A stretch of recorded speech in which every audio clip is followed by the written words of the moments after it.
This Week in Startups, The Next Unicorns is brought to you by NetSuite by Oracle, the business management software that handles every aspect of your business in an easy-to-use cloud platform.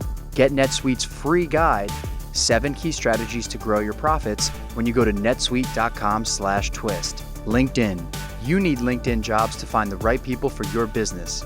Post a job today at linkedin.com/unicorn and get $50 off your first job post. And Embroker.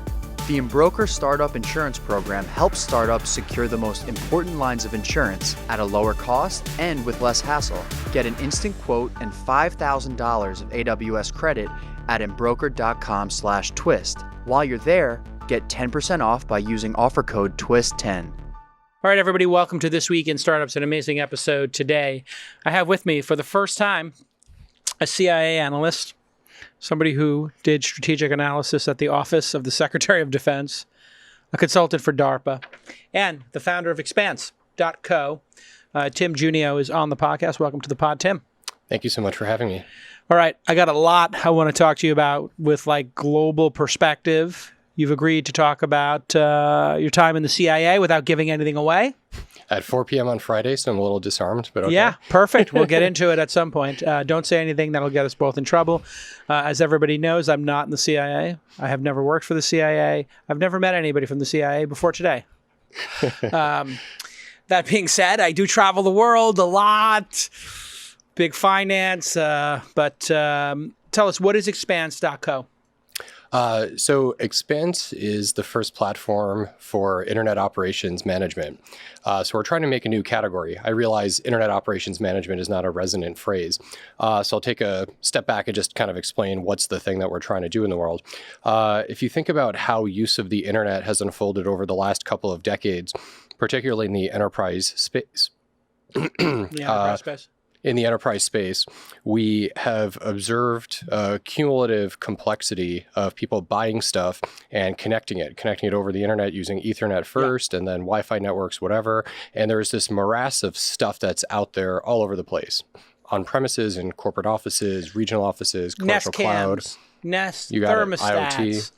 Sonos radios, all kinds of stuff. Right. And the way people deal with that today is basically in a one-off. You might use a tool for one thing that you do on the internet, and then probably use spreadsheets for management of the workflows and what people are doing.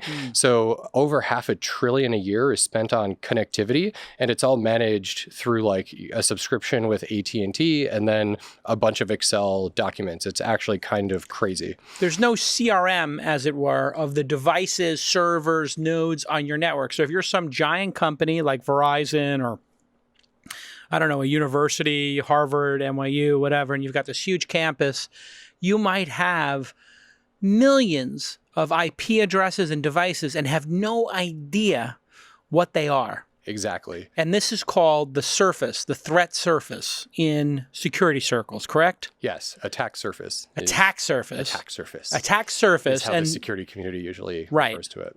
And so when you start having the proliferation of servers in an organization, and IoT devices are huge, the threat surface, you say threat surface? Attack surface. Attack surface, right. I'm just thinking of like the Death Star gets bigger and bigger and bigger, and there might be a little thermo reactor that they never plugged up that could blow the whole thing up. It's a great metaphor. So in almost every major breach, cybersecurity breach we've observed, there was something like that where multiple things had to go wrong. It wasn't just the exhaust port. You also had to have your TIE fighters fail and, you know, the laser turrets. So you have to be able to get close enough. And then inside you need to have not had shielding, and nobody ever patched, let's say, that problem inside the Death Star either. So that's how Equifax happened, Capital One happened, Sony. Almost every major breach had something wrong in the attack surface, and that was how the breach first started. So step one is with Expanse to just know what the attack surface is. That's right. So create an inventory of what's everything on the internet for organizations, really big companies and government agencies. Every military service, for example, is a customer: Army, Navy, Air Force. Oh, wow. You've already got all of them. Yeah. And it's a big problem.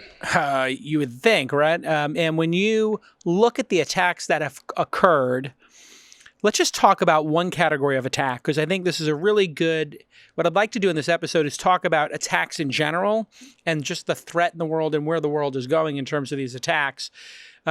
Everybody's heard of the DDoS attack, the famous denial of service, right? What is a double D? Is it Distributed. Distributed denial of service. And the second largest attack in the history of the internet was the Dyn attack, and that was an IoT attack. It was also a great investment on your part. Dyn worked out okay. I was on the board of that one. But this was, this malware was called Mirai. Yep. Explain what happened in that attack. I mean, they did get through it, but this was a 2 or 3 day arduous recovery because of it. Yeah. That is a beautiful example of our value prop as a company. So Mirai was a worm that propagated via a protocol called Telnet. Explain what a worm is for people who haven't heard that term.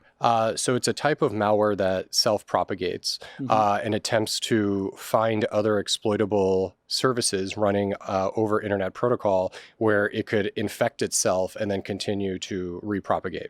So with Mirai, there was this particular unencrypted remote access protocol, which was first released in the 60s, called Telnet.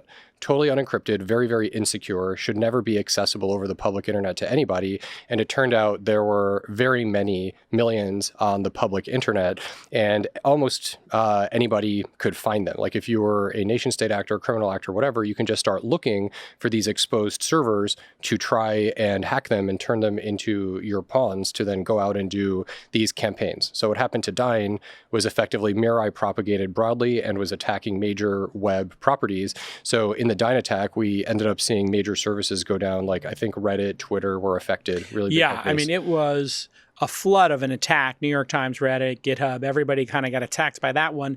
And so the worm is basically like a virus, but its first order of business is not just to shut anything down, it's to propagate itself. So it says, I got into this device, and I think there were a lot of IoT devices, like webcams, like these cheap Chinese, like commodity webcams that DVRs, routers, all kinds of stuff. All those kind of routers.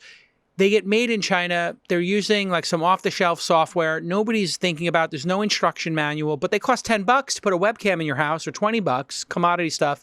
People throw these things on their network. They don't know they just increase the attack surface massively because there's been no thought put into them, correct? You nailed it. So you mentioned Nest earlier. Yeah. So some companies have built security kind of from the start. Right. So security as part of product development is their mindset, but the overwhelming majority of IoT manufacturers do not start with security because shipping the product at the lowest price is the first priority. It's going to slow down your release date, and it's going to be more expensive to make a more secure product. And you as the consumer, what do you want? You want it to be easy to take that webcam out of the box and connect it to internet. Right. And then what are the odds that you as a consumer are going to have to deal with any consequences?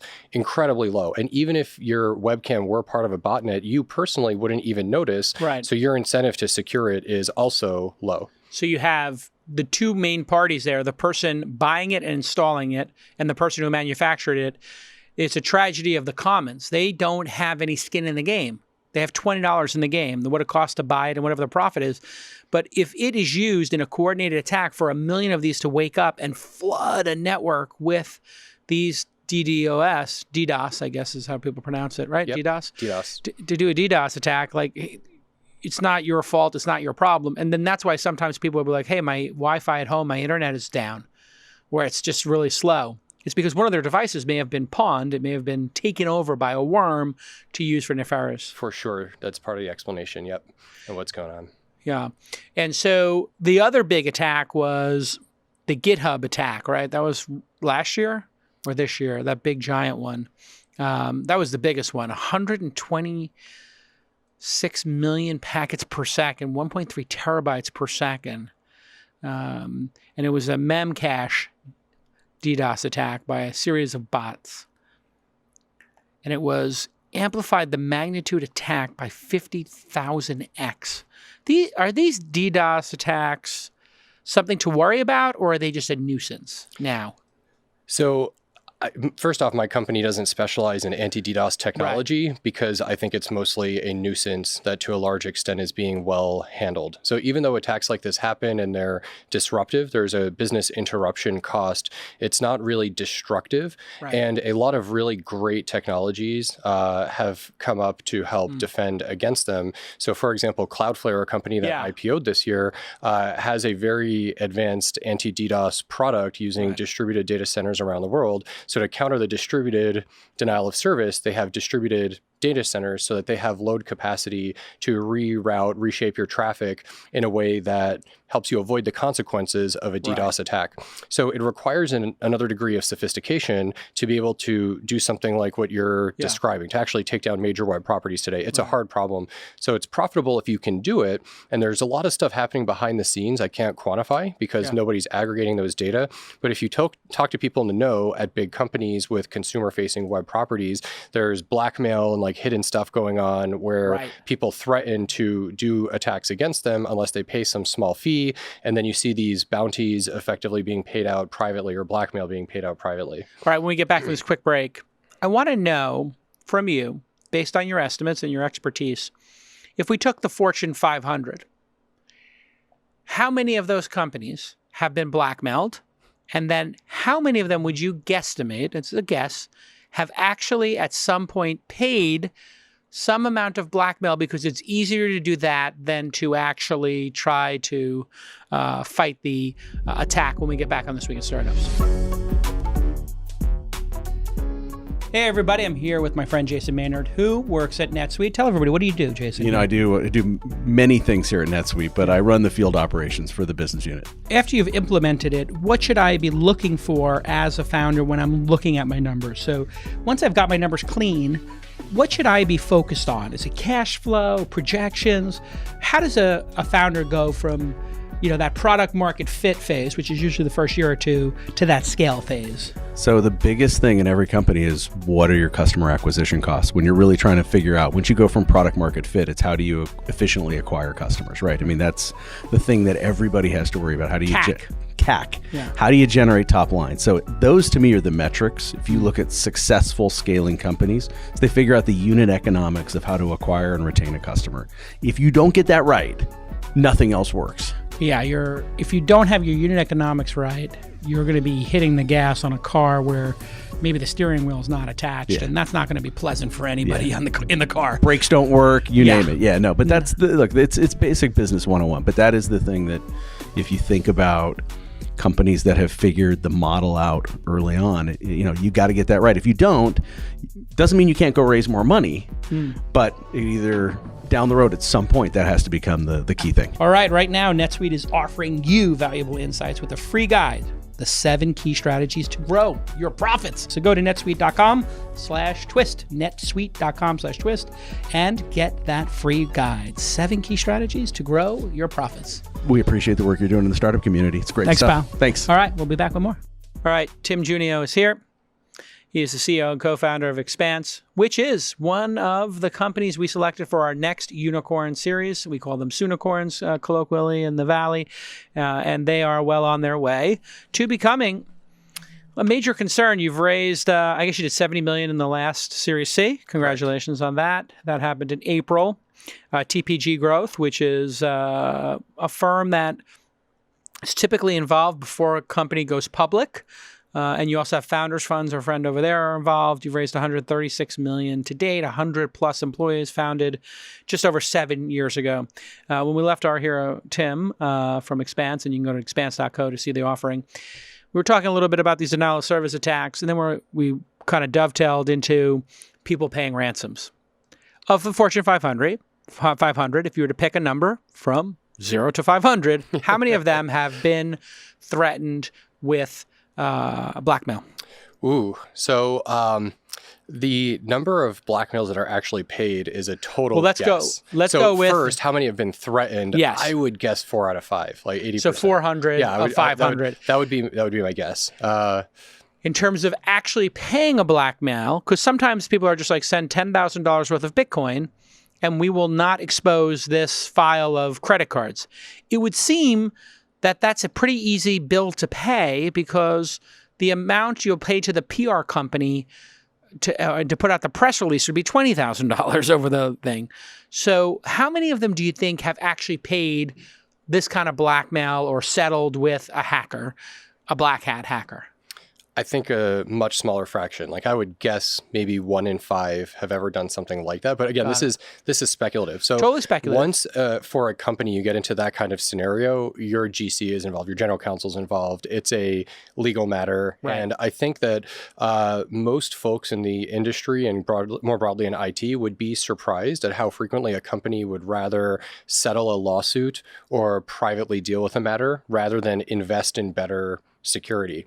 Bizarre. So from my point of view, obviously, yes, you should spend on the best technology and companies possible. But I actually think a substantial proportion of the market is willing to say there's an acceptable level of risk. And even if I accept something like, and again, putting myself in the position of a CIO, CTO, head of risk, et cetera, the odds that I'm going to get breached in the next few years are pretty high. Like if I'm a Fortune 500 company, some cybersecurity incident probably going to happen like within the next 3 years to a Fortune 500 company. It's pretty much guaranteed something's going to happen. And then the question is, how bad is it going to be? So an employee's laptop, losing control over a laptop because it's stolen on a train or something, and you're using full disk encryption, whatever, like those are concerns that 10 years ago were, I guess, higher profile, and now they're kind of dealt with. It's the cost of doing business and it's an acceptable risk. But then you get into these scenarios of these internet-facing attacks, like what we observed happening with Capital One, with Equifax, that are devastating to the brand, getting people Describe what fired. happened in those attacks. Yeah. So in Capital One, there was a very labor-intensive process where a gifted person discovered a web login for a firewall in AWS.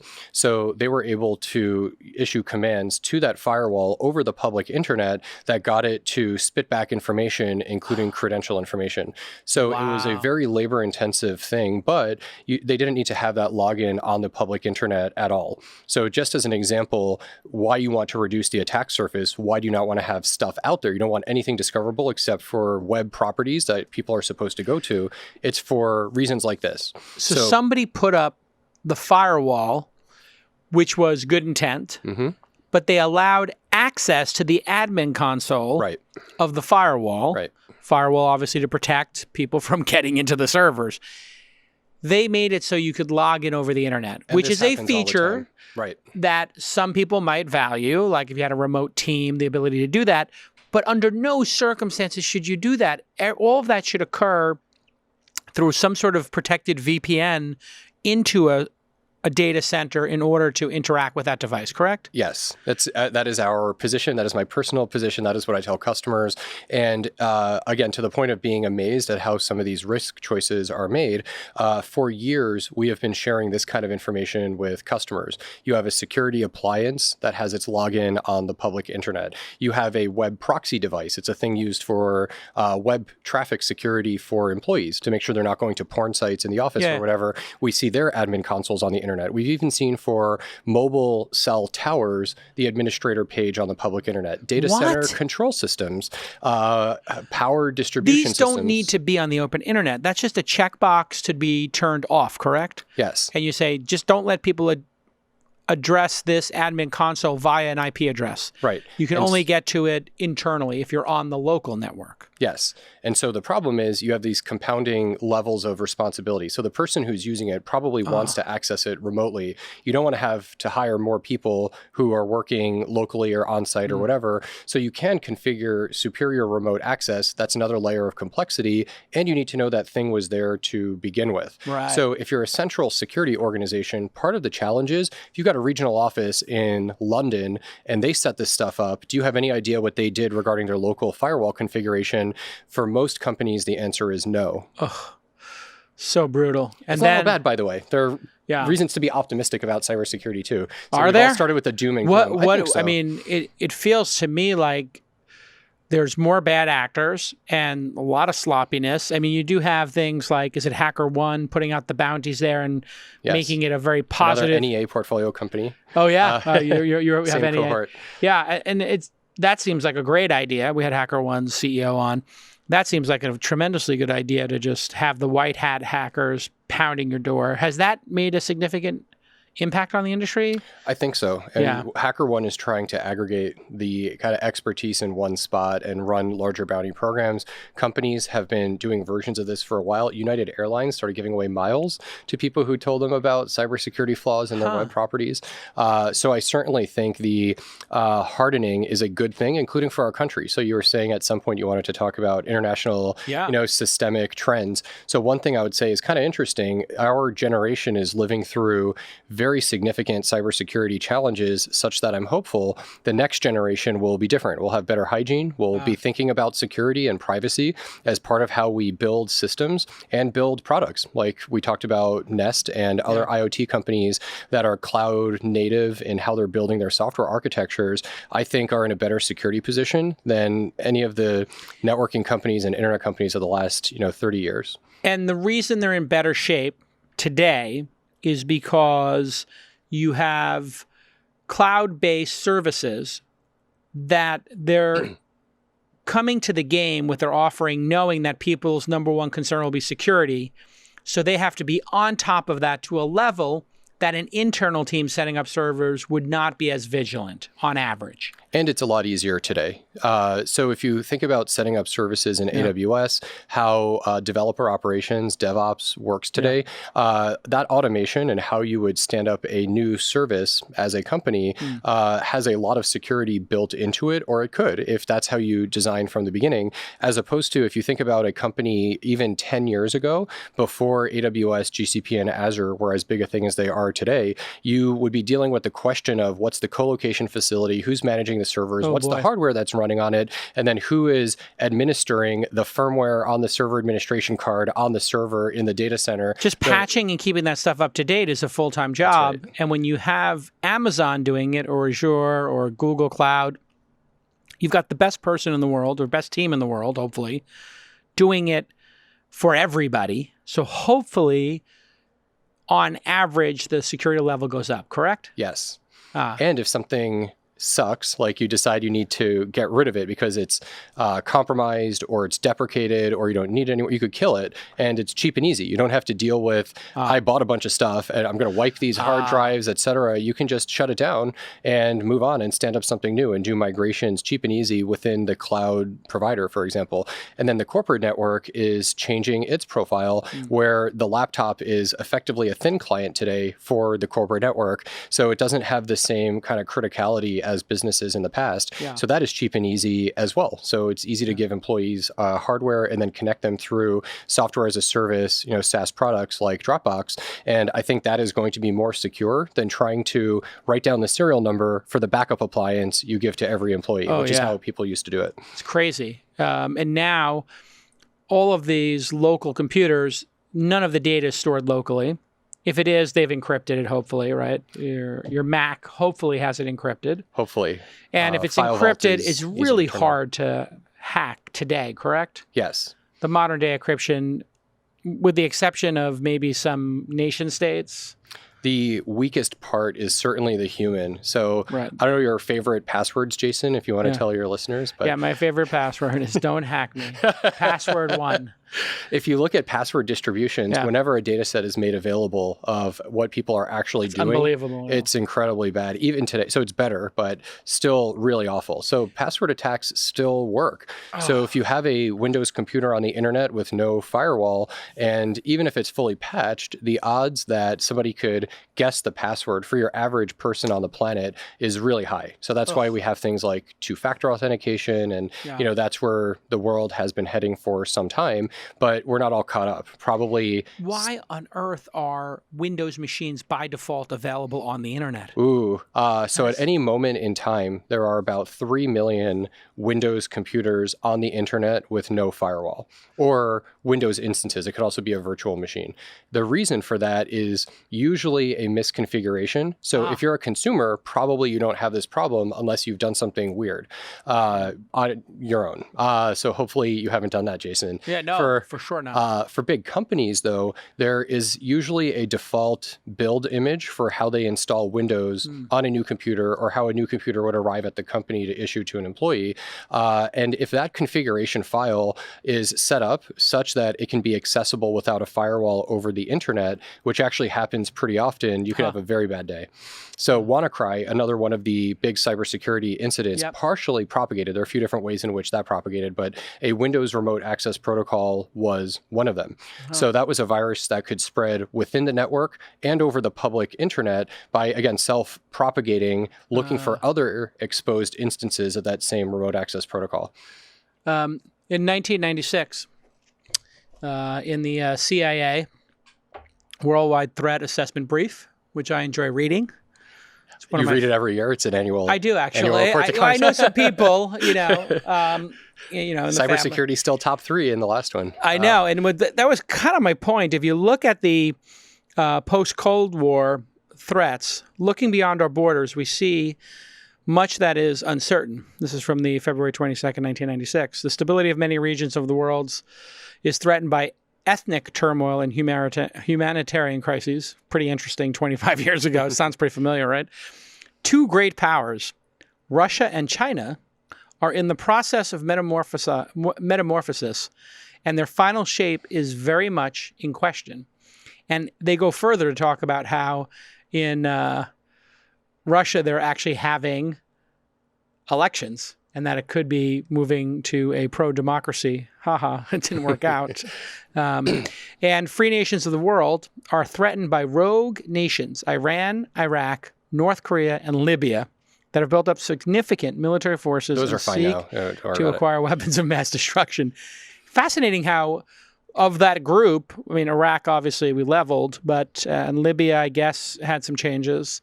But North Korea and Iran still, 25 years later, a very acute problem. Nowhere in this document do they talk about cyber in 1996. The internet was, I guess, a big catalyzing force for this to become an issue. And then if we look at this year's, which now I think it's the worldwide threat assessment of the U.S. intelligence community. Yes. They changed it to be more DNI is DNI, the new office, yeah. Which pulls together all of, and that's a post 9/11 right, exactly. Concept. Is that the director of national intelligence pulls together FBI, NCIA, NSA data to do this, and they look at cyber and online influence operations and election interference as their top 2. And then they go to weapons of mass destruction, terrorism, and counterintelligence. Pretty interesting how that's changed. What I want to know from you when we get back from this quick break is, how acute is the problem of Russian hacking in the election as we look forward to this, 2020 election when we get back on This Week in Startups? I am loving this Unicorn series. It's so great to find these next unicorns. Thanks to our friends at LinkedIn Talent Solutions for sponsoring this special series. And of course, hiring is really hard, and it's not as easy as just posting a job to a bunch of different message boards, or maybe even putting an ad in the paper if people still do that kind of nonsense. Nope. When you're growing your business, you need to reach the right candidates at the right time. And that's where LinkedIn comes in. And that's where I got Sir Charles, our amazing new producer. He wasn't looking for a gig, but he was on LinkedIn and he saw, hey, This Week in Startups, this great podcast, is looking for a director. Hey, I'm a director. I don't like the job I'm in. It's okay. But this other job seems pretty dope. And boom.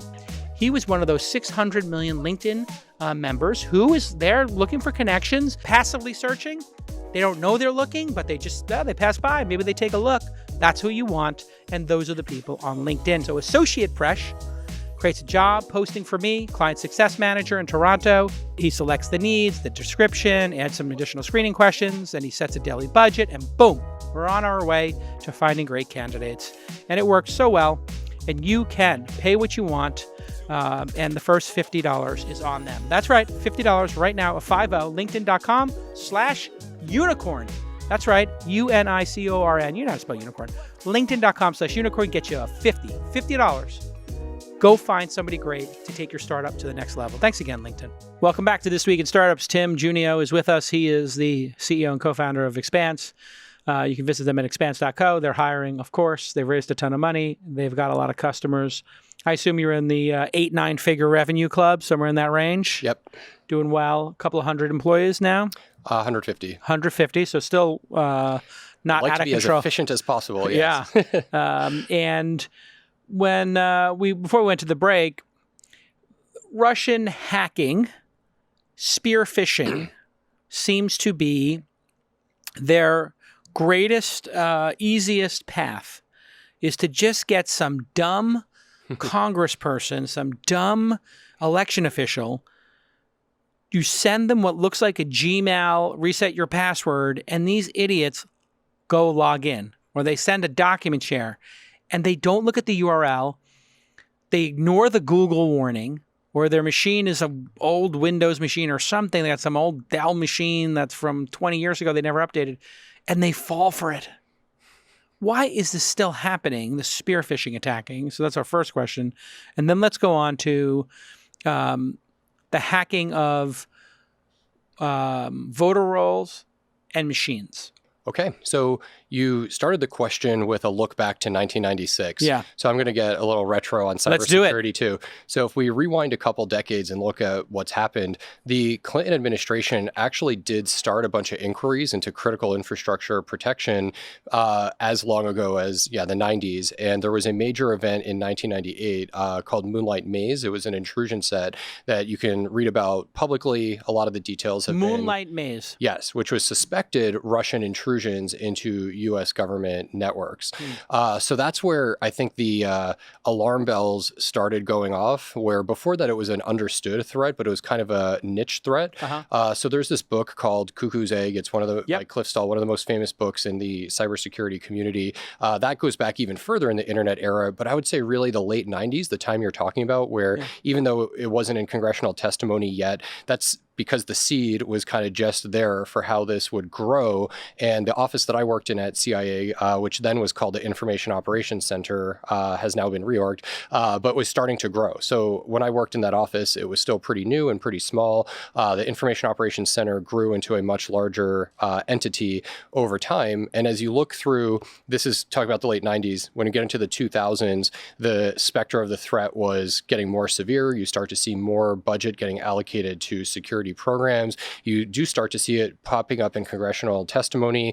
And then when we had these other events getting past 2010, things really started to get destructive, like with the Sony attack and how there were North Korean politics involved in that incident, and events like in 2011 of alleged Iranian state-sponsored hacking of banks, or at least using denial of service attacks against banks. So trying to use this as a lever of influence and power, not just an espionage threat. So if you look at it at late 90s, very much espionage. That's how people thought about Moonlight Maze and other events. And then between 2000 and 2010, that's when we started to see things changing in the direction of coercion, using cyber power to create effects, not just steal data. And there's a profit I didn't answer motive. your question. No, it's okay. There's also a major profit motive. People forget a large portion of the behavior of Russia has to do with acquiring money and capital. This is a place where people want to acquire money. And so part of it is influence, but when you track the influence back, it's so that sanctions can be lifted, so that money can flow, and so that money can be made. And in some cases, you can directly make it. The spear phishing stuff, that's going to continue because consumers and users are the weak link, correct? Absolutely. So I think the problem has gotten better in the sense of awareness has gone up and technology has gotten better.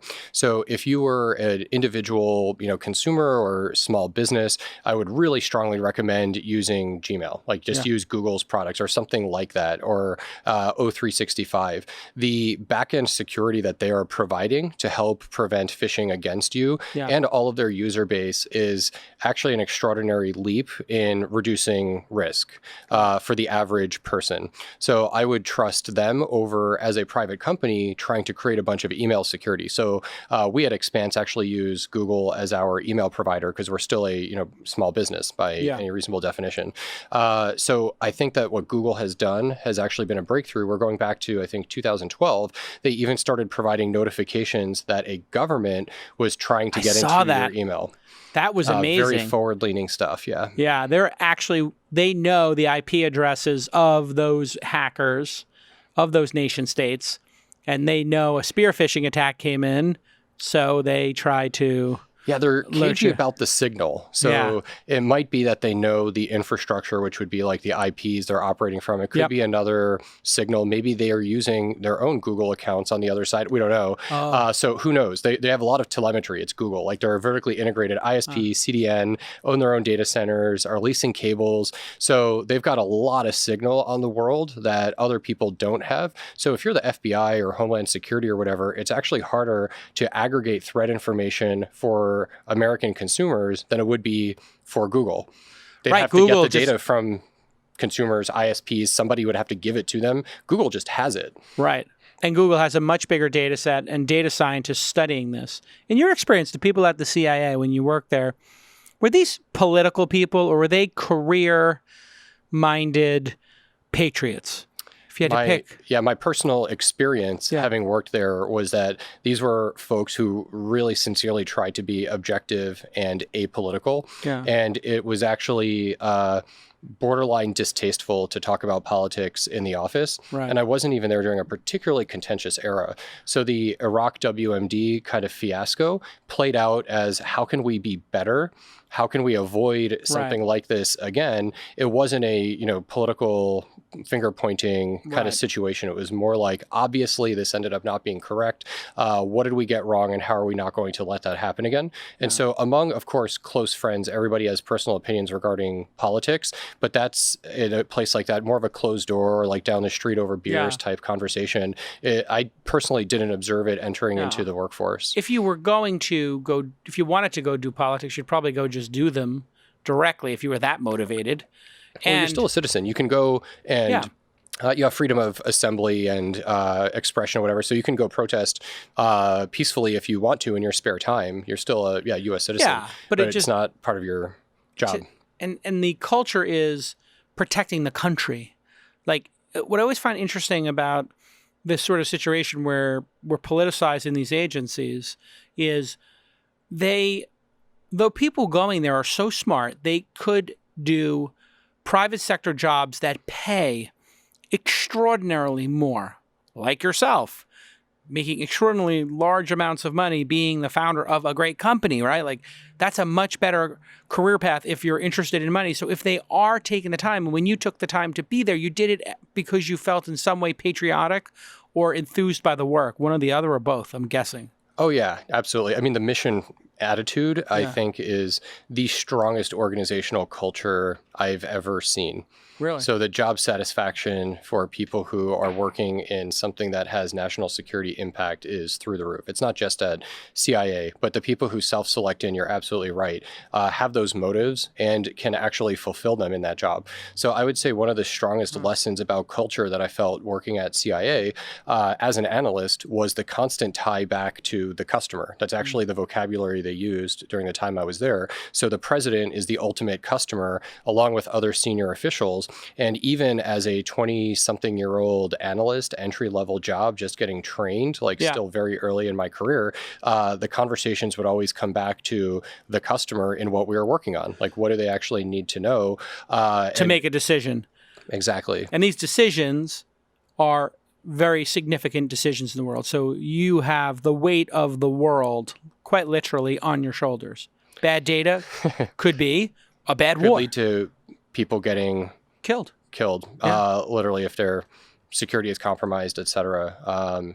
Yeah. When you look at not to make this political at all, but as knowing what you know, running Expanse and having worked for our government, and thank you for your service, what worries you about the current state of affairs with regard to this election malfeasance, manipulation and processes? Which parts of it worry you? The voter rolls being hacked, Podesta's emails, the voting machines being hacked, the ads on Facebook, the targeting from Cambridge Analytica. Which pieces, if you were to break it down for all of us, worry you most? The piece that worries me the most is not technical. It's actually normative. is it now okay to tamper in U.S. elections? So if you think of the history of the Cold War, tampering in elections was fair game for the both blocs in the Cold War. We were trying to interfere in local elections to prevent communist governments from coming to power, and the other way around. Soviet Union was trying to get communist governments into power and keep them there. And there was a whole theory, including in the 80s in the Reagan administration, that we should support dictatorships because eventually they'll become democracies. So Gene Kirkpatrick wrote a book, Dictatorships and Double Standards, which was all about how communist governments don't have a path to liberty, but dictatorships do. So this kind of stuff of internal meddling was actually pretty normal, but we as Americans did not experience anything quite so direct in attempts to interfere with U.S. politics. So this is new. So to me, the biggest, I guess, or scariest aspect of this is it now normal? Is it part of how we're going to experience international politics to have to fight this defensive battle on the home front, which I don't think we are in a good position to do. Like we're just not naturally defensive because we're supposed to be a society of free ideas. And so we want people to be able to duke it out. And we really didn't plan against an arsenal of a nation state with sophisticated, subtle, manipulative operations. We just don't have the immunities for that. Right. And the voting machines, because they're so disparate in their design, the chances of somebody hacking those machines successfully to swing at least a national election is small. I personally believe that to be a remote possibility. I think it's a small probability. Got it. So the voting machines themselves aren't particularly secure, by the way, but there's a lot of stuff around the voting machine that makes it very hard to do tampering at scale. So there's actually a bunch of research. This guy, Avi Rubin at Johns Hopkins, started publishing a long time ago, well before the Russian election meddling, about how voter machines were insecure. And you can find online these videos of graduate students reprogramming voting machines to like play Pac-Man and stuff. So the voting machines themselves can be tampered with, but you have to be close. So when you think about when you go into a voting booth and you are actually going to submit your ballot, there are people around, you've got the curtain. Police officers. Yeah, right. But you could see your legs below the curtain, right? So if somebody is in there, like with a USB stick trying to, plug in for and more modify than 90 the firmware, seconds, and across enough of them in the country to have an impact on results, even if it's just in key districts, it's a pretty hard attack. It's a pretty rough vector. Upgraded to some other system that is more secure? As technologists, we would like to think that throwing technology at it would make it better. Or given the cost of this, and the cost that would come from an election being interfered with, not the dollar cost, should we just keep print ballots and not put these things on a blockchain or on a, hashed, whatever, immutable nonsense? What do you think the right solution is? So I'll put it this way. This guy, Bruce Schneier, who's a very famous security engineer, actually wrote basically the textbook in 1994 called Applied Cryptography. I think that's when it was published. Has a blog called Schneier on Security, very influential guy. And despite over the course of decades being a voice regarding internet security, software security, advocates paper ballots. And so that's one of the top folks in the industry you can point to. So when we look at how we do security for ourselves in the workplace, as we were talking about earlier, for consumers, the prospects of being able to have secure voting over our mobile phones or over the internet, despite everything we know about crypto, still comes down to lapses in human process that I don't think we can get assurance around. So I think having the voting machine with then some kind of audit trail behind it is still the right approach, and not having those be networked. When we get back from this quick break, I want to know what the chances are, in your mind, on a percentage basis, so you get a little time to think about this during the break, percentage chance that the Chinese government has access to TikTok data and, by extension, people's microphones and cameras in America already en masse, tens of millions of users. And then second, what's the percentage chance that one of the major Siri's, OK Google's, Alexa's have been compromised by another nation state and can turn on those microphones at any time when we get back on This Week in Startups.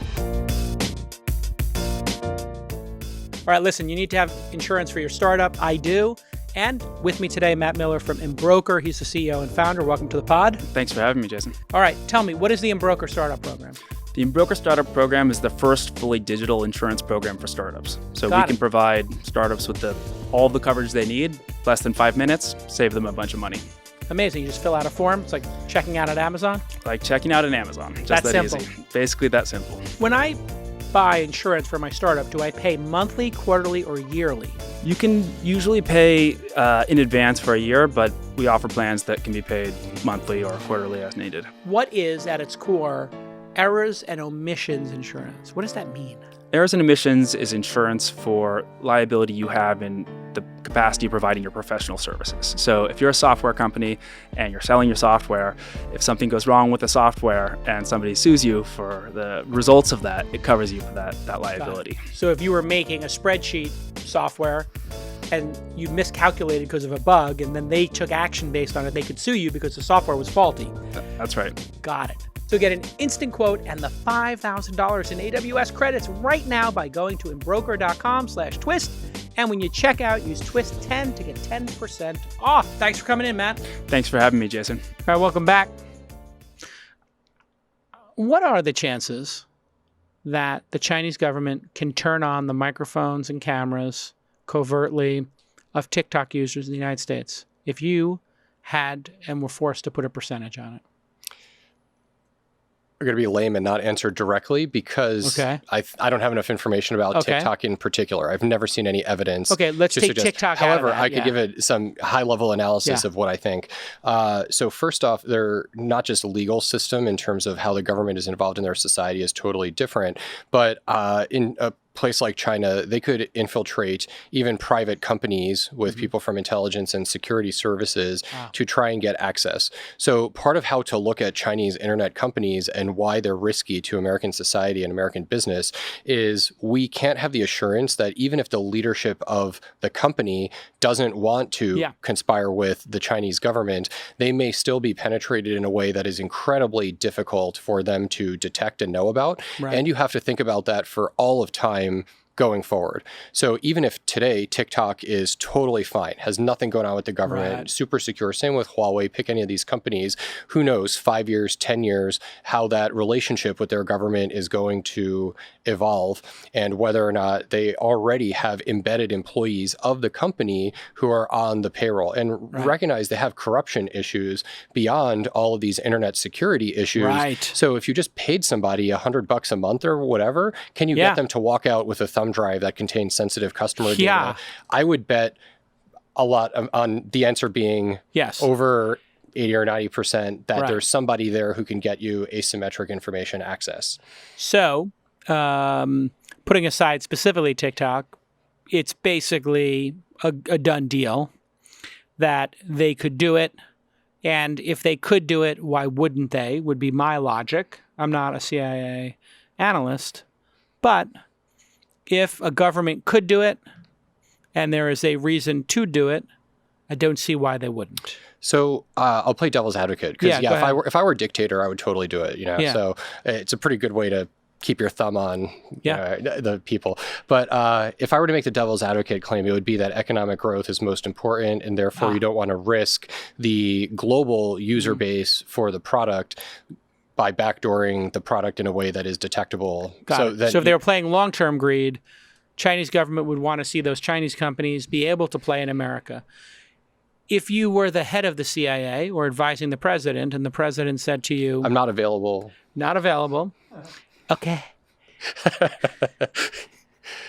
Everybody knows Tim. I know you're a modest guy too. Tim, But what should I do? Huawei or no way? What should we do? And if so, the president literally said to you, and it's your decision and you're advising me, said, should we allow Huawei routers, or just let's take them out specifically so you don't have to have your company censored in China or whatever. They'd never let you in China, I guess. But yeah, As a former CIA person, you can't go there, right? I worry about getting off the plane. You could. They would you probably ever know. consider It's it? in my LinkedIn. I have considered it. Right now, I probably wouldn't go for it. I mean, it would be crazy with for you Canada to go. arresting the Huawei executive, I don't know what the reciprocity is going to look like, what they're going to do to America. Maybe 5 years ago would have been fine. Like maybe I would have gotten followed around or whatever. Yeah. But now there's a whole other level of, like Christian Bale walking up to dissidents' houses and knocking on the door. I think those days might be past with what's happening in Hong Kong, whatever. You could go find the video online.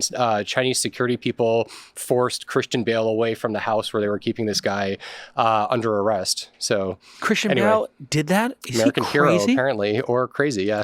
I mean, that is a cowboy move. I mean, you have to be a serious, insane narcissist to be... Or he's Batman in the movies we're covering. No, like I have to say, in this case, I can tell you, if you are Christian Bale and you go to China to knock on a dissident's door, oh my Lord. And you found it. They found it. Look at that.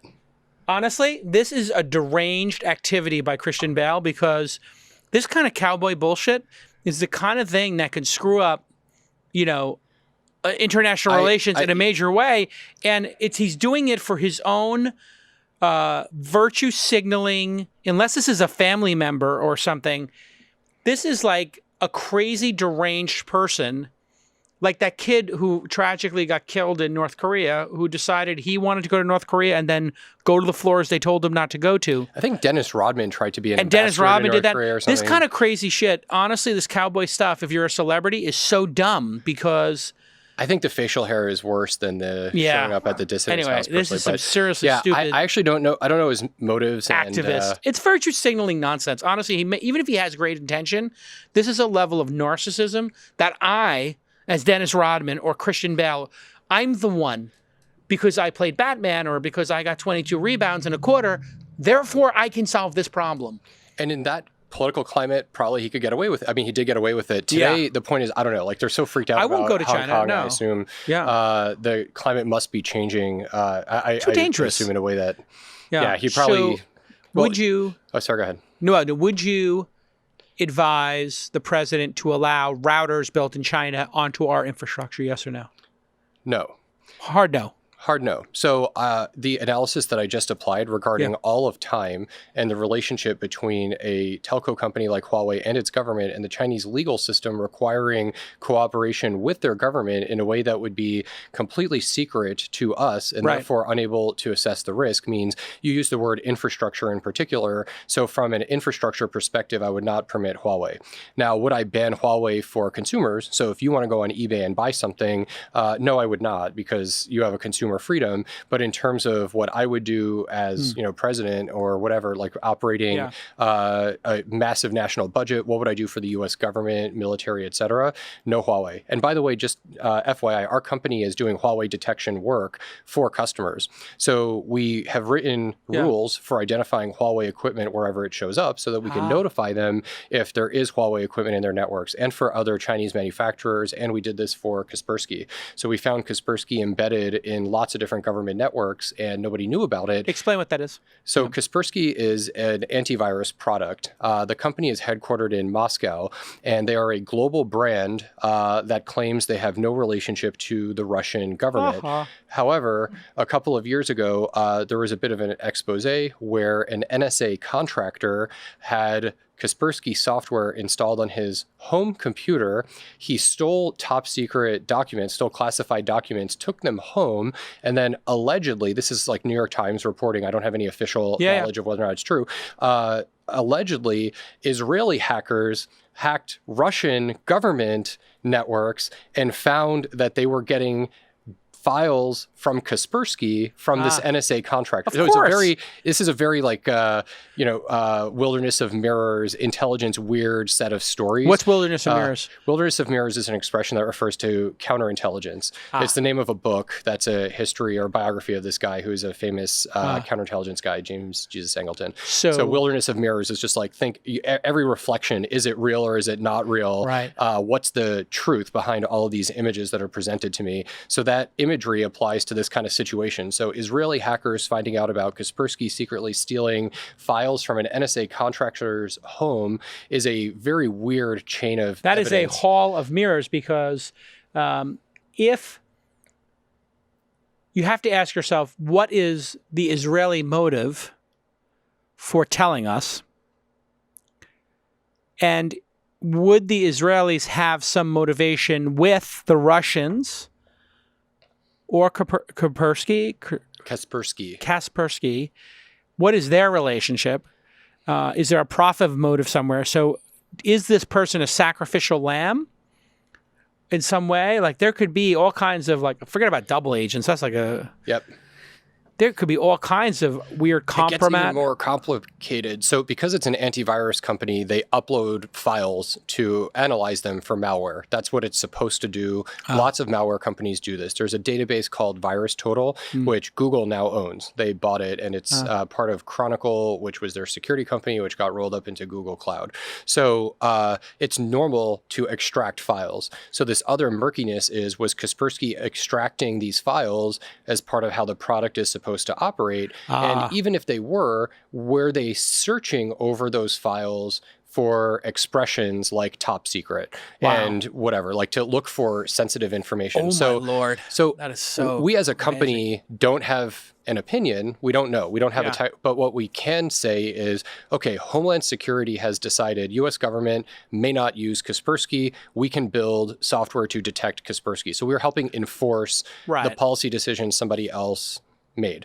So same with Huawei. We're helping enforce. So my personal opinion, as somebody who's been in the industry for a while, would be don't put foreign companies' networking equipment in core U.S. infrastructure. And it's not just Huawei. I would say that regarding other foreign firms. Of course. I mean, if all of a sudden Saudi Arabia decides they're in the router business and they're making switches and stuff like that, I don't think we want the kingdom to have our infrastructure. That's right.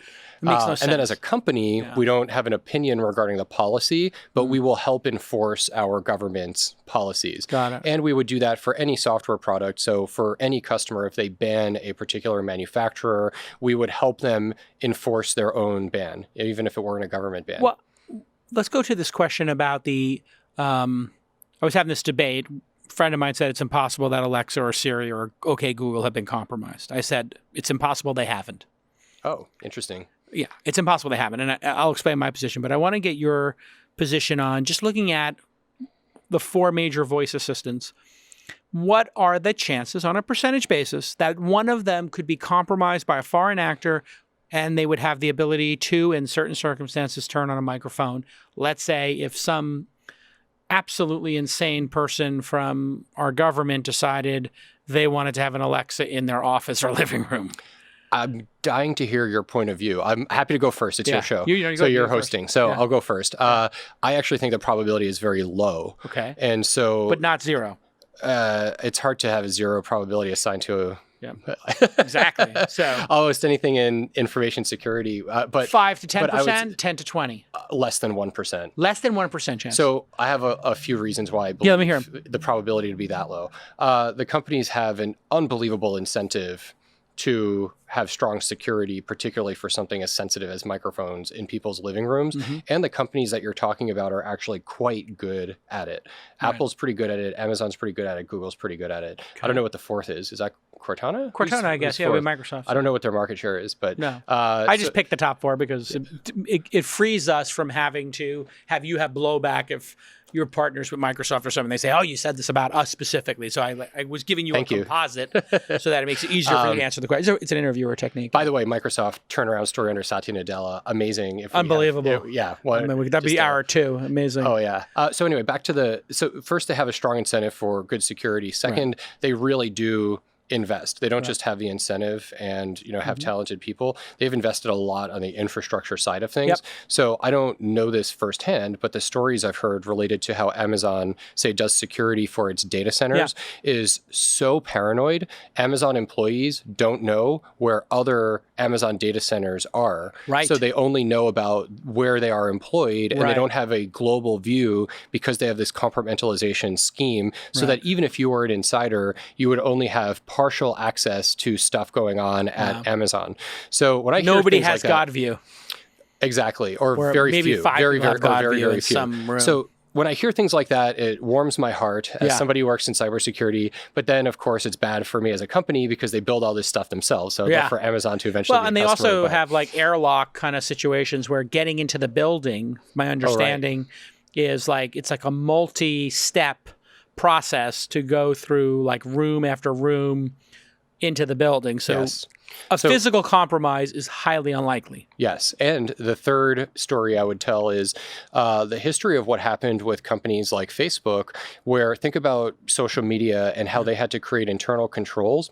So what I've heard, I don't know this for a fact, I never worked at Facebook, but for the first 4 years or so, did not have internal controls such that an engineer could access anybody's personal DMs. profile. And Exactly, they did. Exactly. They did. They were stalking. Somebody yeah. was stalking their ex-wife or ex-girlfriend, reading their messages previously. wow. That happened at Google as Which, well. by the way, happens in the private sector. Law enforcement, cops stalk their ex-wives, whatever. course, Like there's a baseline of privacy that you just have to deal with in any But the sin here digital is society. that But you could pull up anybody's thing and there was no access control. and my point is, we're in a new era. So I don't think that's how any modern company with consumer-facing interconnected services can afford to operate. So it's not just that they're investing, they have good people, they have the incentives. It's also now the standard is different. Exactly. So the standard would be, hey, if we're going to review audio to make sure that we understand what the person said, there would be a log of who heard that audio.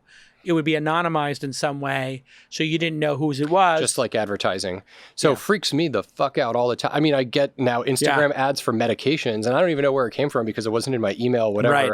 So that was weird. And I mean, we all have personal anecdotes like this, right? Yeah. So what's happening on the Google side or the Instagram, Facebook side with these ads, they don't have a Tim Junio is doing the following, 10 things that can be used against him. It's all rolled up into some algorithm for what ads to show somebody who matches a set of criteria based on, age and zip code and, what websites I've been going to and whose Instagram I follow and so on. So I think it's very much the same with voice companies. And I actually feel pretty good. I got to hear your version, though, of why you're sure. So a lot of my knowledge comes, my deep knowledge of hacking comes from The Americans television show, amazing AMC. Have you watched The Americans? I'm familiar with it, but I've not watched it. Oh my God, for a CIA analyst, it's going to blow your mind. Russians living in the U.S. during the Cold War. Yeah, right? but Russian these are spies. deep, like came here when they were 16 years old, got married, have kids, and their kids don't know they're spies.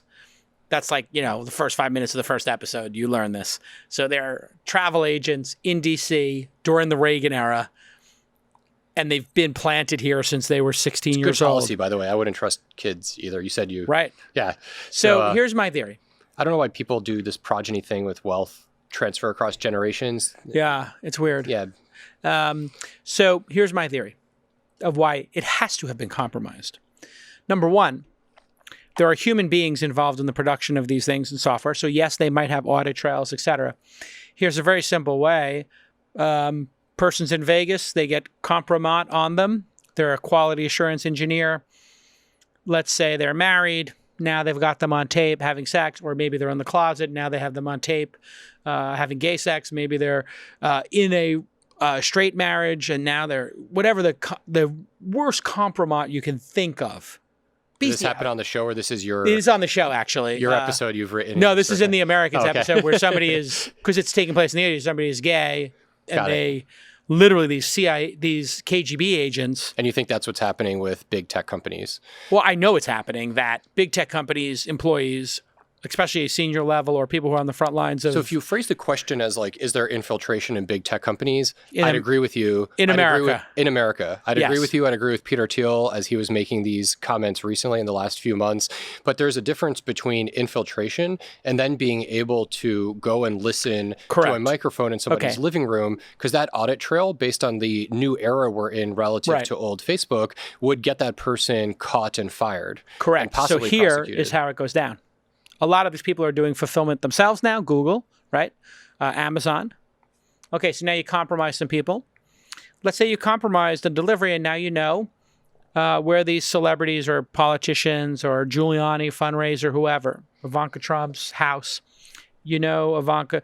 You'd say if it was compromised, pretty easy to get, not Ivanka Trump, who's the daughter? Anyway, one of the kids, one of Trump's kids. Let's say we pick that. one of Trump's kids orders an Alexa, or one of their spouses, or one of their kids, one of Trump's grandkids orders this. Yeah, pretty easy to forget about getting the audit trails of the Alexa, but I got their Prime account and I know their address. That's pretty easy to get. You would agree. Internally. So they know that this Alexa unit is going out. They swap it out. They intercept it on the way. They put one in that's got an LTE connection and a second microphone. And it responds to, hey, Alexa. So now you've intercepted and you're now listening to everything. I'm skeptical. You're skeptical. Because I would think, Feels again, so easy to me. This is going to the compartmentalization. I don't think the person at the warehouse who could tell the robot what to do would have access to the account information to intercept the package. They're different people. How about I send 100 Alexas for whatever units to 100 different politicians let me take that have been compromised. Hold on. 100 different ones are compromised. And I say, thanks so much for the support last year. Have a great Christmas and holiday season. Susan, and it's to John, it's to Jason, whatever. Of 100 people, how many throw it away? How many give it, send it back? Or how many just set it up of 100? You think 10 set it up? Keep it? Lose the package of the gift wrapping? I'm guessing half of them set it up and they never even read the gift receipt. It was just a Christmas present.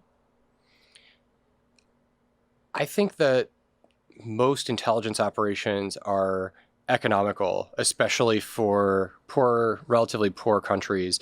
So I would look at it from the perspective of, if I am a foreign intelligence agency and I want to hear what's going on in the bedroom of a politician as you're laying out, it is much cheaper for me to watch people going in and out of their building, write down license plate numbers, and go bribe the housekeeper to put something in than compromise Amazon. Oh, here's an even better one.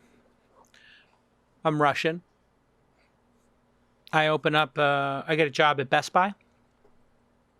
I work at Best Buy. Russians give me 1,000 bugs. I put the bugs in every TV, everything we sell. Bugs cost whatever, $1,000 each. It's $1 million budget. It's no big deal. And then we just ship them everywhere. You could buy a lot of people access for $1 million. That's how I think. That's how I think about the problem. I think it would be much better because the human is going to have a lot of local knowledge and be able to update and adapt. So if they swap out the TV for something else, if you've got human-enabled access, that is persistent access, unless they get fired, of course. That's a risk too. But where are they going to put the Alexa that you gave them for free? And if you're targeting presumably high-influence people, elite people, it's a 10,000 square foot home, whatever, go down the list. And then you also have to deal with the information on the other side. So who's going to listen to all of that audio, or if it's automatically transcribed, go through whatever your algorithm picks up as being interesting. It is a big scale problem. So if I had a huge budget and I were trying to do global access type stuff, like I just wanted to have microphones everywhere or sensors everywhere, maybe that's a big way to think about the problem. But if you're going for a specific type of information, a person who you want to blackmail, I think it is way cheaper to target them using classic methods and then modern tech. So think about the fact that this, of course, is a ubiquitous sensor, right? And this mine's broken and janky, but it's got microphones, it's got cameras, and they're everywhere. GPS. Nobody thinks twice about it. Sorry? Yeah. And GPS, obviously. Yeah. And nobody thinks about it as a surveillance device, except it's the ultimate surveillance. Go to Facebook locations and look at your locations. Oh my God, it's scary. I had to turn off locations of Facebook. I'm like trying to turn your account off.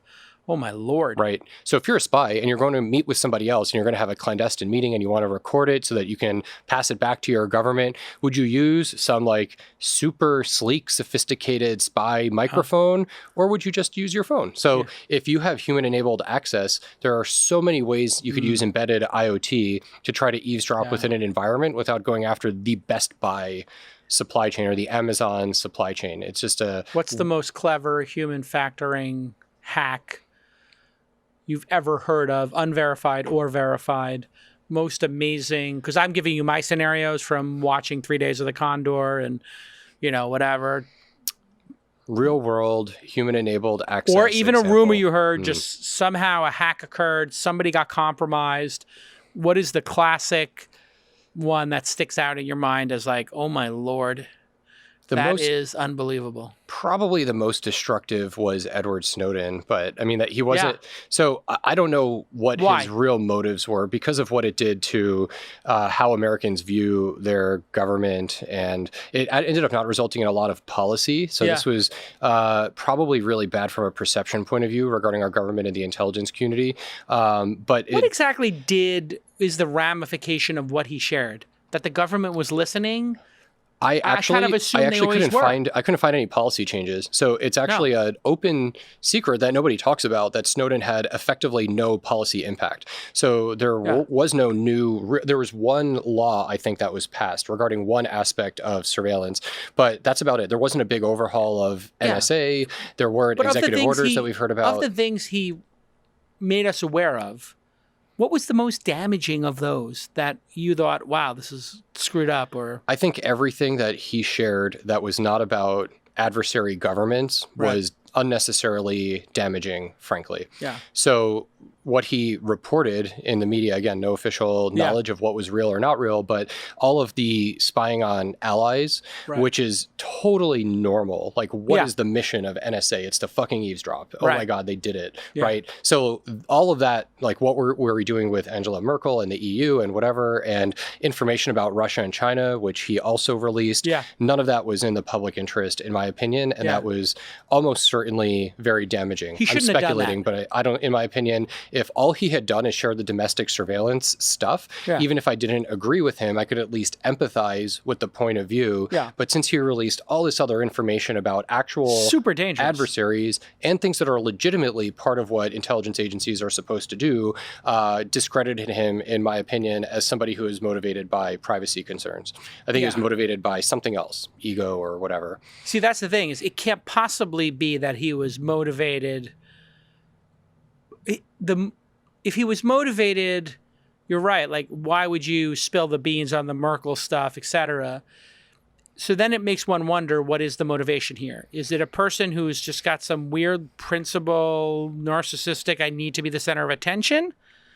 Or he did wind up at the end of the day in Russia.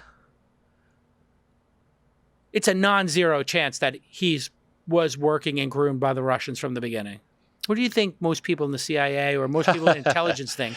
I can't speculate regarding, but I can say that I think it's also sufficiently non-zero that it would be worth a real look. And I'm sufficiently non-zero, so that's double digit if I'm just interpreting. I think there's a good chance that it's not just ego and that somebody else was guiding him, even if his primary motives did end up being ego. Him being manipulated, I think, is not a flighty hypothesis.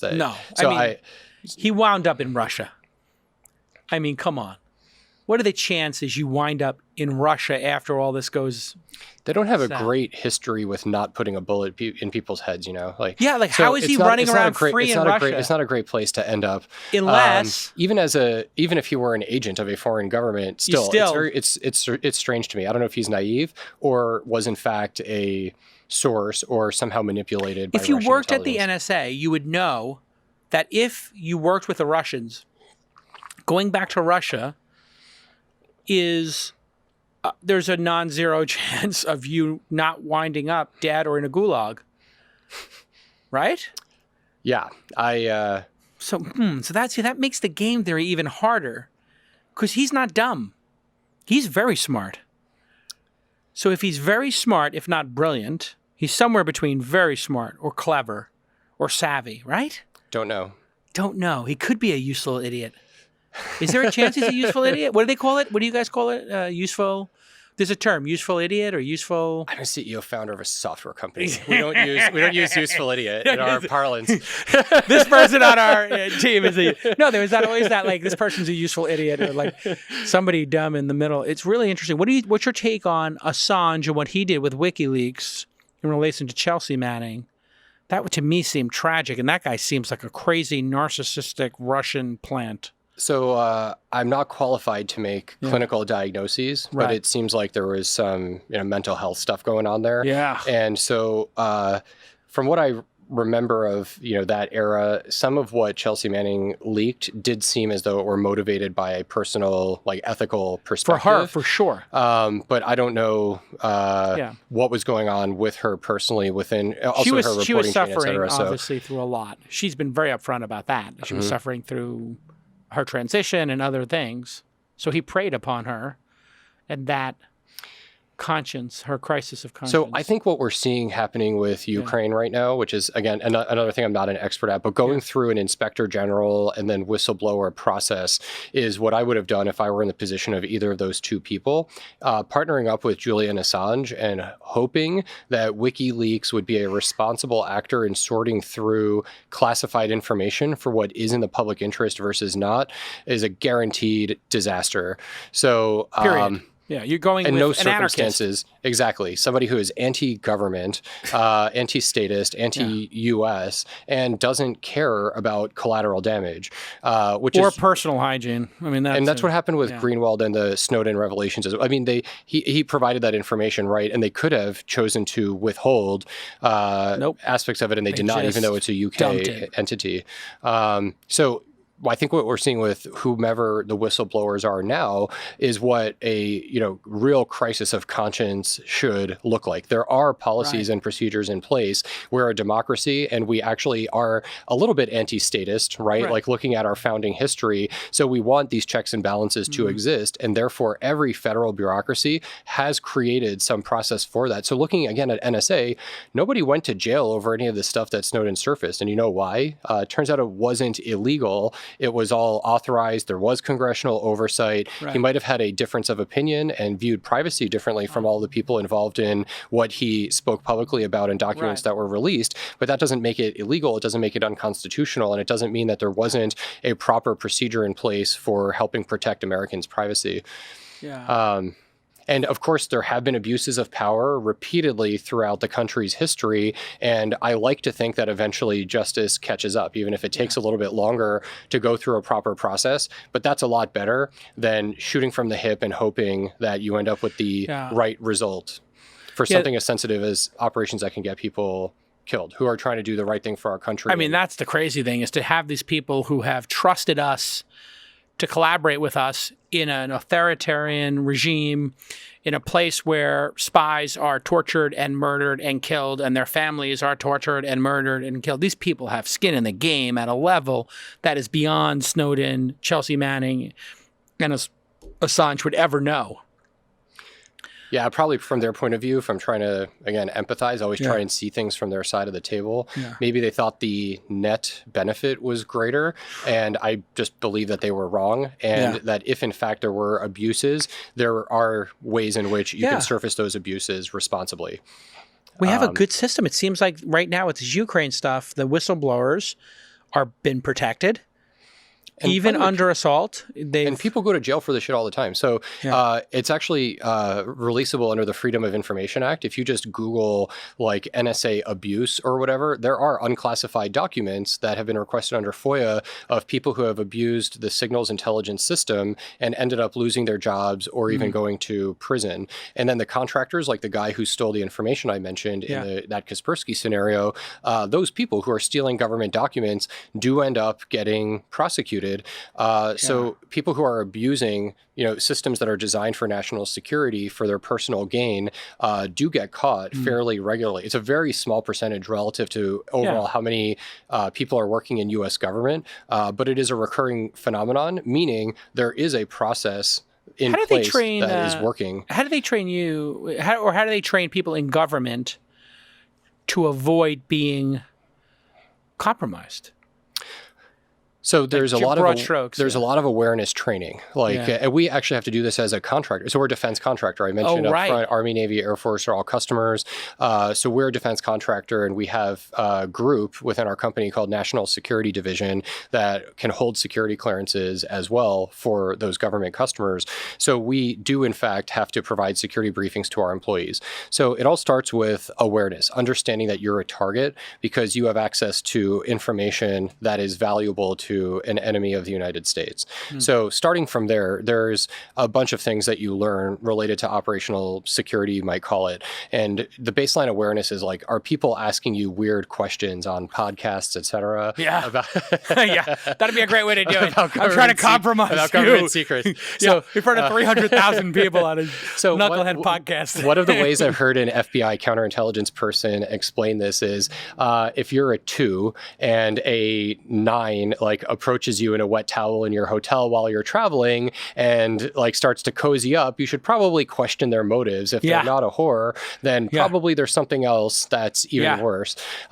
So anyway, that kind of logic of are people probing and trying to get information from me, asking questions that are unusual, asking questions about my work that are too specific and just don't make sense within the context, as well as generally understanding the surveillance environment. Like you're saying, you don't want your Alexa speaker in a place where you're having a privileged conversation because I think it's a non-zero Oh, you have probability. skiffs in your building? Do you have to have a skiff? We do not have a skiff at our headquarters You should in build San one. It'd be Francisco. so cool. You could actually lease them or buy them as pods. So they have these trailers that are like skiff in a box products. But the problem is you don't have connectivity, and you also need to get accreditation for like storage. And there's usually no reason to have like storage of classified material. Let the government do that. FYI. But the connectivity is the hard part. So if you want encryption to connect to a classified network, there's a whole other set of stuff that has to happen. So, but you can get a skiff in a box. You can do it. You can afford it. You're a rich How guy. much are our phones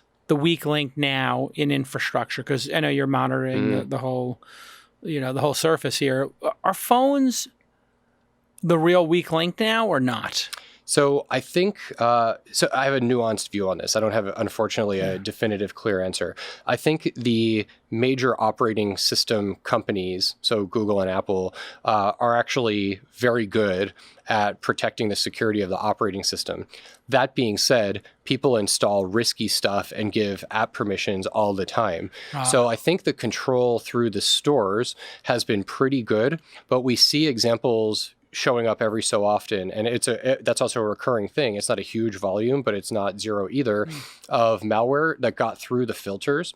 So one of the ways in which we have seen that happen is an app that's in an app store pass the filters at first, and then they modify it, and the update is not held to the same standard, or at least it wasn't. So and they maybe that's update the changed, chess but- app, Exactly. and now it's turning on people's microphones or doing something weird. Or when you got the chess app, you didn't realize you were giving permissions to communicate back to the chess app company's Your servers location. because they're reselling your location data. Right. So that stuff is happening all the time. So now remotely turning on a microphone and eavesdropping is another level. So the operating systems, again, are pretty good at alerting you to iOS wildly weird stuff like that.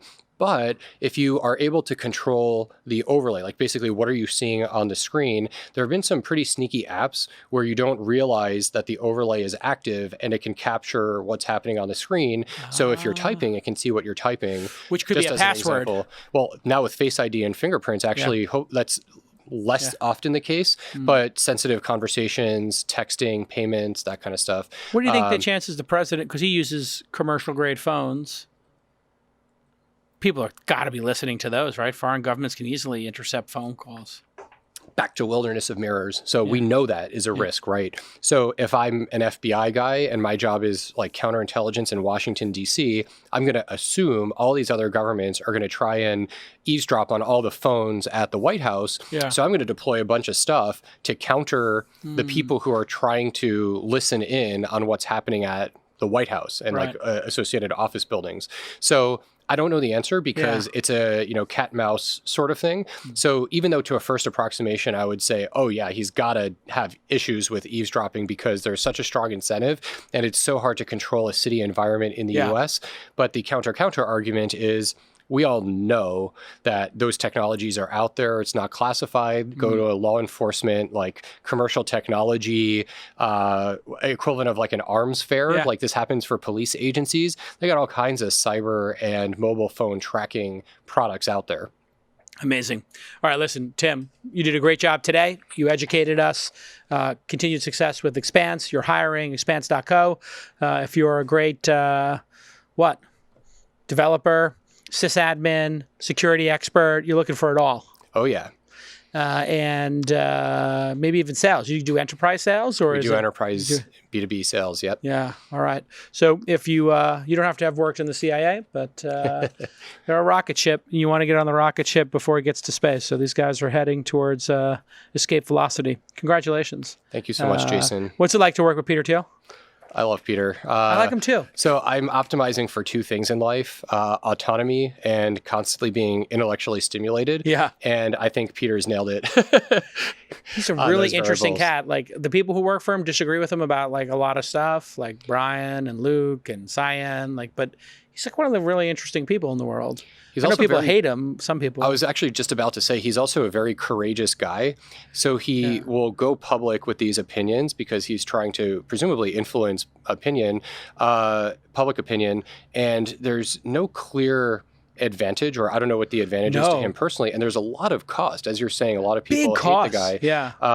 But I actually view it He as... was. Yeah. Go ahead. No, I think he's one of the most courageous people I personally know. Yeah, and you can disagree with somebody who's courageous, but intellectually he's fierce. And I think him calling out Google for not wanting to provide technology to our government, even if you disagree with Trump or whatever, or, you know, if our great American tech companies are not supporting our government, but they are selling into the Chinese government. Well, they have an AI collaboration in mainland China, I think is the point. And then Project Maven is an AI program for the Department of Defense. That was the thing that Google said they weren't going to support anymore. And I think there's a really interesting question to the topic earlier of, are there insiders in these companies, of who motivated those protests and why? Was it actually organic or something else? Wow. And I think the way the leadership handled it was poor, as opposed to, in stark contrast, Satya Nadella came out and said, hey, we're working with our government and that's a good thing. Turns out America has been pretty fucking awesome in world history. Yeah. So we have this HoloLens program with the army and we're good with that. Yeah. And making that statement relative to what we saw coming out of Alphabet made me very happy. I think that's what American What is companies should Alphabet be thinking? doing. I mean, it's like this fake woke, like virtue signaling, like, oh, our government's bad. Like, this is the government that spread democracy around the world for hundreds of years. And we just went from 54% of people living in a democracy like 10 years ago to 51%. Like, it's more critical now that we support our government because the tide is tipping towards authoritarian control. The majority of people on this planet will likely live under a despot or a dictator in the next decade. So I think That's scary, isn't it? I think that if you just Scary look to at me. so Microsoft and Google both want to be global brands, right? And so for Alphabet, to be a global brand means, we saw with the Dragonfly search engine or whatever, they want to get back into China big time, right? It's very important for their... So desperate. But, so on the Microsoft side, what did Bill Gates do back in the day? He was like, oh, so we realize you kind of pirated XP like a lot, but, you know, maybe we won't enforce that, because they wanted everyone to be running Windows, right, in China. So they got the market share by kind of looking the other way on piracy of Windows install base. So it's very different kinds of approaches. Like Windows kind of backdoored the whole country because people were self-propagating the operating system, and now Apple, it's everywhere. Got in there. But Google Google didn't, and Facebook didn't. Exactly. And I think they want to get in. And so they're way oversensitive to anything that would upset the Chinese government. Dumb. Google and Facebook has to realize that success in China means humanity loses. Because if you are running any kind of information service or communication service, your job number one, as far as the government is concerned, is turning over people who are freedom fighters, intellectuals, anybody who cares for democracy. Your job at Google is going to be to hand them over to be executed and tortured. Well, let's hope not. No, that will be the job of Google executives. They will be explicitly told, somebody searches for something about Tiananmen Square, I need to know their name. You need to bring their IP address so we can pick them up. Why do you think Americans don't care more about the double standard? So Apple hacks whatever for the Chinese government at their data centers, lets them get access to everything that's going on with iPhones in China. But then here, FBI cooperating over the San Bernardino dude, huge uproar. We're not going to break this phone for the FBI. You think it's like a subtle... What do you think? So a friend who I won't name because I don't know if he'd want to be attributed publicly with the statement made a comment that it's racism, that actually we view a double standard and how American white people privacy is different from Chinese consumer privacy. And so we don't care as much and therefore are not offended. We're just like, oh, it's normal for China to eavesdrop on everything happening in the country. They're a dictatorship, but we're free and therefore it's not okay. And I actually think there's a lot of truth in that perspective. So that's the most persuasive argument that I've heard. Pretty persuasive one, yeah. Why in public opinion people don't care more. What do you think? It's just also a very subtle issue, and I think you have to really think on the arc of history, like in 100-year worldview. If you give dictators any kind of cover, their behavior trends bad. If you hold the line with them, their behavior trends good. If there is no consequence for murdering a journalist, if there's no consequence for disappearing, people Everyone who run a bookstore. About that, huh? It was, it's like, whatever. It was like 5 news cycles ago, so whatever. Yeah, who cares? Like, and if there's no cost, then their behavior trends bad. When I worked at Amnesty International, it was my first job, when there is a cost, letters, publicity, that's when behavior changes. And, if we don't speak up and go to our NBA games with a free Hong Kong t-shirt on, which everybody should do this season, if we don't speak up about Hong Kong, what's going to happen to Taiwan? What do you think is going to happen in Hong Kong? Yeah. I don't know how it ends without violence. Well, you saw the government had to back down. The Chinese government had to back down. They're not really good at that on a long time horizon. But man, when you see those videos being shared on social media, they only had one choice: back down. And then the second choice is turn the internet off, turn off any foreign person coming to Hong Kong, and then roll in the tanks.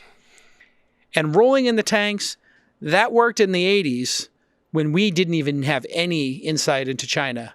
Now, rolling in the tanks means iPhones get made here and we disengage. Or iPhone production moves to Philippines, Japan, anywhere but there. So I think that they're on the verge of a civil war. And that is an outcome that is unfathomable in terms of that is the existential risk of the human species, as far as I'm concerned, is a civil war in China. If 1 billion people go to war with each other and the government... With nukes and who knows what with else. With nukes and whatever else they have, like, this would be a humanitarian crisis that is incalculable. Well, at least there's a Din Tai Fung in San Jose, so if they nuke Taiwan, we'll still get our shot. Exactly. Yeah. I mean, they literally, that is on their agenda. Like, the people in Taiwan are watching Hong Kong. And the South China Sea and Japan. Which is partly why they can't really back down, even if they temporarily back down. It's very scary. It's very scary, right? Because if they back down, well, then Taiwan's going to start getting a little bit lit. And Hong Kong's going to be emboldened. Maybe Hong Kong goes up to Shenzhen. Who knows? And now, like, whoa, what happens next, And that's why it's important for us to give them a path to human rights and democracy. We have to give them that path, right? Like, we have to show them the way. And say, like, hey, can we just, anytime something bad happens where people's human rights are being violated, we need to have leadership here, both in the private sector and the public sector, that says we need to have a conversation about this. So with MBS, every conversation with Saudi Arabia needs to start with Khashoggi. Every conversation. And I don't understand who in the world from our community, like, I think there's 3 people from Silicon Valley going to this Saudi Arabian... the kingdom is hosting their internet conference, like their Davos in the desert thing. It's like, if you're going to Davos in the desert, you have to get your head examined. Like, they dismembered a journalist who was working for the Washington Post. VCs don't really say who their LPs are. So the knowledge that they're a big LP in SoftBank ended up being devastating for SoftBank. And more public than usual. So how deep do you think they are everywhere else in the valley already? There are funds of funds, I know, because I asked the fund of funds, because I wouldn't take money from Saudi Arabia, and I ask. And once in a while, a fund of funds will say we have like one family from the kingdom, but they're 1% of the fund. So if they had a $5 billion fund of funds that then went to VCs, 1% of that, 50 million, they might have 50 million from one of the 10 families in the kingdom who's splashing money around. So I think it's very hard because, we have Harvard, CalPERS, MIT, other places to go for money. So the fact that Silicon Valley is even looking to Saudi Arabia or China for money, I think is crazy.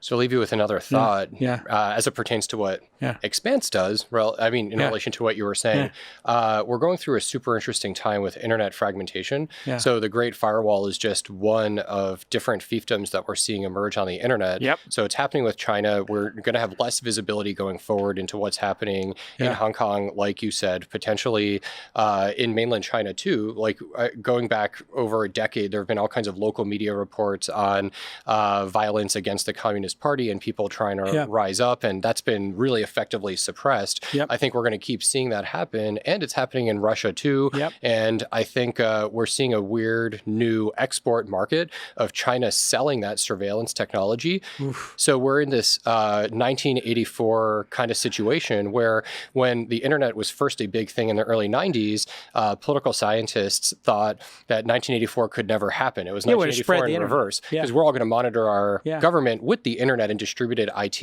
Yeah. Instead, what we're seeing is authoritarian governments can now lock down a lot of domestic political dissent using that same IT technology, because they control the ISPs, they control the backbone, and now they can import a software package and process from China as a third party, like some other country in the world that's a dictatorship, and then monitor their own people. So they're actually creating an industry out of oppression. It's a dictatorship. It's the authoritarian OS. It's authoritarian OS. So we have like our democratic OS. And that's really what this moment in time will be looked back on in history is these two different operating systems, communism plus capitalism, dictatorship plus capitalism and surveillance, and then democracy plus capitalism.